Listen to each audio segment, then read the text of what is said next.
Hindi napigilang mapaluha ni Cristel nang ikwento niyang malungkot na karanasan niya sa mga Korean staff at director nang palitan siya nito bilang host sa mismong araw ng First Asia Fan Meeting Tour ng Korean actor na si Soo In-guk sa Manila. Hindi man lang ako bibigyan ng second chance para mapapatunay ko yung sarili ko.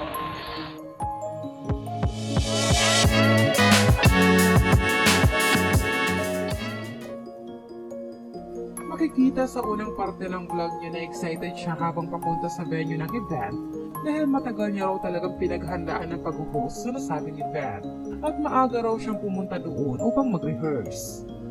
Ngunit sa hindi nga inaasahang pangyayari, ilang oras bago ang event ay bigla siyang sinabihan ng isang Korean director na hindi na siyang mag-host ng event dahil nakulangan umano ang mga ito sa ipinakita niyang energy sa rehearsal.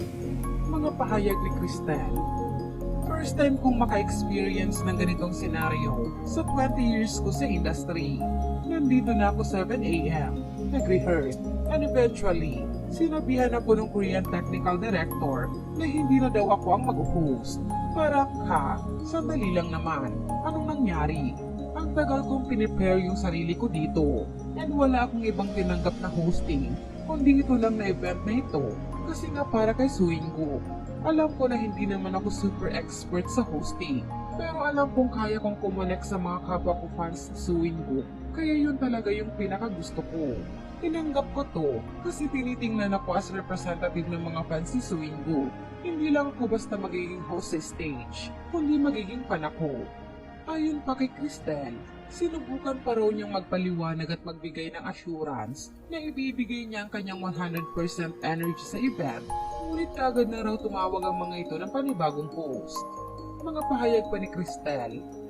Since rehearsal yun, hindi ako sanay na ibigay yung 100% energy ko. So kung nakulangan sila sa energy dun sa rehearsal, sabi ko, I will do my best. Nag-expect ako na ipapakyat ulit ako sa stage para ipakita yung 100% na sinasabi ko, pero hindi daw. And currently nag-contact na sila ng ibang host. Hindi man lang nila ako binigyan ng second chance para mapatunayan ko ang sarili ko. Ayon pa kay Cristel, nahiya raw talaga siya sa mga taong nag-expect na siya ang haharap sa kanila bilang host at humingi rin siya ng tawa dahil nabigo niya ang mga ito. Ngayon pa man, sa kabila ng nangyari ay kinatuwa ng kapwa niyang mga fans na bagamat pinalitan siya bilang host, kagad naman umanong nag-alala sa kanya sa Soo In-guk at kinomfort siya dahil sa hindi inaasahang pangyayari.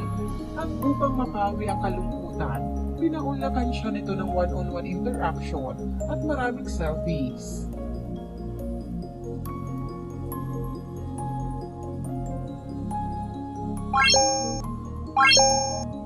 Bye.